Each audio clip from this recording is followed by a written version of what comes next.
Tathmini ya hali ya jengo ni fursa ya kulichunguza na kulielewa. Utafiti huu linganifu na upembuzi unahusu jengo lenyewe, vifaa, mbinu za ujenzi, namna ya kufanya mabadiliko ya hapa na pale, na pia masuala ya nje kama vile mazingira, matumizi, matukio yanayoweza kulidhuru na kadhalika. Kwa undani zaidi, tathmini ya hali ya jengo ni wakati ambao unajifunza kuhusu vifaa na muundo wa jengo. Unatathmini kiwango cha matumizi, unaelewa hatari za mabadiliko na uharibifu unaoweza kujitokeza hapo baadaye.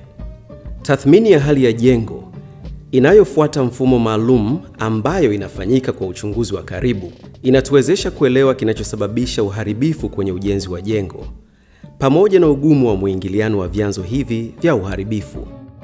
Usisahau kwamba utunzaji wa majengo ya kale hauhusu tu sehemu zilizoharibika, bali kwa umuhimu zaidi unalenga kupunguza vyanzo vya uharibifu wenyewe. Ili kuandaa tathmini yako, ni lazima uanze na utafiti wa hatua kwa hatua wa kutumia picha za maeneo yote ya ndani na nje ya jengo. Picha hizi ndizo zitakazokuwa msingi wa tathmini yako na utazitumia kuainisha uchunguzi wako wote. Kumbuka, ili kupata picha nzuri, unatakiwa uitege kamera yako kwenye stendi yake, sambamba na eneo ambalo unataka kuchukua picha. Pia vipimo utakavyotumia kupata picha pamoja na rangi vitahakikisha uwiano wa kazi yako. Unapoanza kulichunguza jengo lolote, kumbuka kuwa chombo chenye nguvu kuliko vyote ulivyo navyo ni macho yako. Angalia kwa umakini eneo lote. Jadili na mwenzako aina ya uharibifu mnayoiona na kwa kiwango gani. Taarifa za uchunguzi wote wa maeneo yaliyoharibiwa lazima ziwekwe kwenye majedwali. Kwa sababu kazi ya uwekaji huu ni ya timu nzima, ni muhimu kutumia mfumo mmoja wa uandishi. Mfumo wa taarifa za uharibifu unajumuisha picha ya mfano wa uharibifu, maelezo mafupi pamoja na mwongozo wa aina za rangi, kila aina ya uharibifu na rangi yake.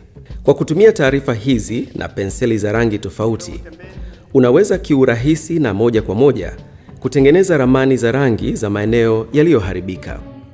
Ramani hizi zinakupa muhtasari wa muonekano wa maeneo yaliyoharibiwa, husaidia kuunganisha maeneo yaliyoharibiwa na baadaye zitasaidia kutambua ukubwa wa kazi yako.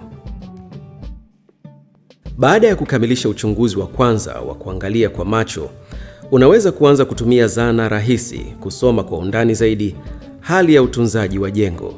Kurunzi iliyowekwa kwenye pembe tofauti tofauti karibu na eneo linalochunguzwa inarahisisha utafiti na ubadilishaji wa nyuso za eneo husika. Jambo jingine la kuzingatia ni umuhimu wa kuangalia vitu kwa ukaribu. Huwezi kudai unatafiti mabadiliko ya dungu la paa la jengo kutoka chini. Kwa sababu hiyo, lazima utarajie kutumia ngazi maalum zitakazokuwezesha kufikia maeneo ya juu. Unaweza kutafiti maeneo yaliyoharibika kwa umakini zaidi kwa msaada wa darubini ya USB. Darubini hii iliyounganishwa na kompyuta mpakato inakuwezesha kupiga picha nyingi ndogo za uchunguzi. Utumiaji wa aina mbalimbali za taa na mionzi karibu na darubini utakupa aina nyingi za picha za kulinganisha, kuunganisha na kuchambua.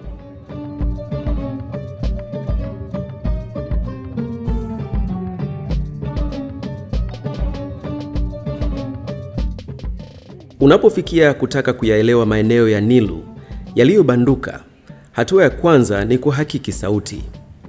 Ukitumia vidole vyako, gonga taratibu na kwa urahisi kabisa utagundua sehemu zilizobanduka na zilizobaki tupu.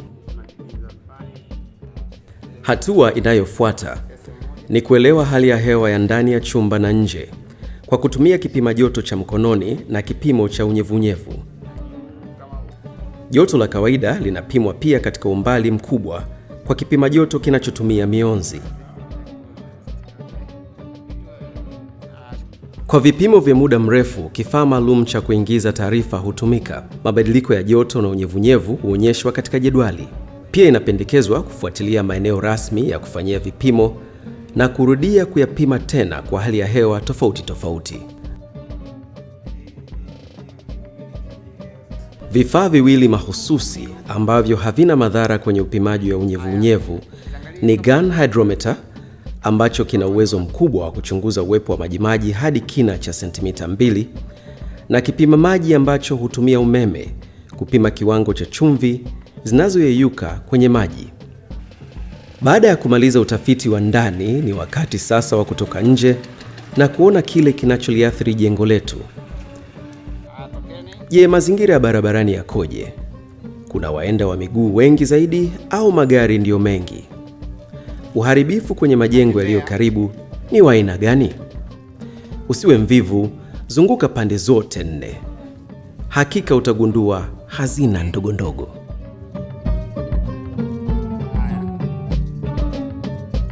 Naam, sasa umeelewa kila kitu, sivyo? Inaonekana unataka kusahau jambo la muhimu kuliko yote.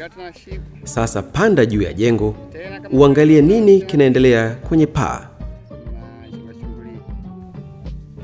Paa lililoharibika linaweza kuwa mwanzo wa kifo cha jengo lako.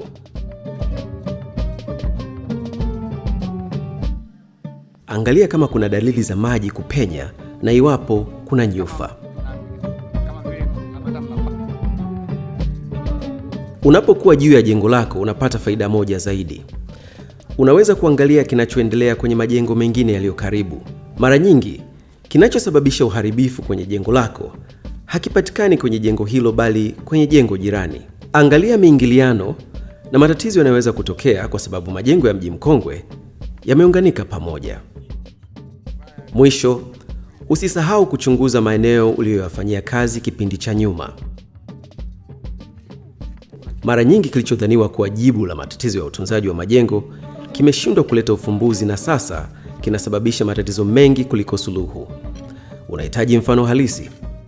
Lakini ni nini kinachoweza kurekebisha makosa ya kazi za uashi kuliko zege lenyewe? Mwisho, usisahau kuchunguza maeneo uliyoyafanyia kazi kipindi cha nyuma. Mara nyingi kilichodhaniwa kuwa jibu la matatizo ya utunzaji wa majengo kimeshindwa kuleta ufumbuzi na sasa kinasababisha matatizo mengi kuliko suluhu. Unahitaji mfano halisi. Lakini ni nini kinachoweza kurekebisha makosa ya kazi ya uashi kuliko zege lenyewe? Iwapo umelifanyia jengo uchunguzi wa kina kwa kutumia mbinu zinazozuia uharibifu ili kuweza kulielewa vizuri zaidi na kujibu maswali kama vile aina gani ya chumvi, nilu au unyevu umepenya ukutani kwa kiasi gani. Baada ya hapo utachukua kiasi kidogo cha sehemu ya ukuta kama sampuli kwa kutumia kifaa cha kukwangulia. Sampuli hii itachambuliwa kwenye maabara maalum, na kwa bahati nzuri tayari tunayo maabara ya aina hiyo kwenye Taasisi ya Sayansi na Teknolojia ya Karume iliyopo Mji Mkongwe.